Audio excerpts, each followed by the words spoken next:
Ayan mga ka-idol, sa inyong mga pagmamaneho, tricycle man yan o motor o sasakyan mga idol, mag-ingat kayo sana lagi sa iyong mga biyahe.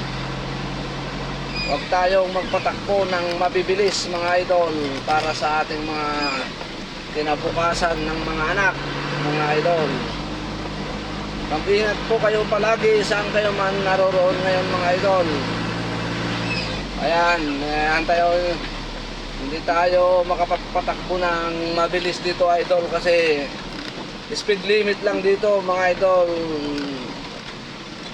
40 mga idol. Kaya hanggat maaari huwag natin palampasin ang 40 kilowatt per hour mga idol. Kaya mga idol, ayan, lakas ng ulan.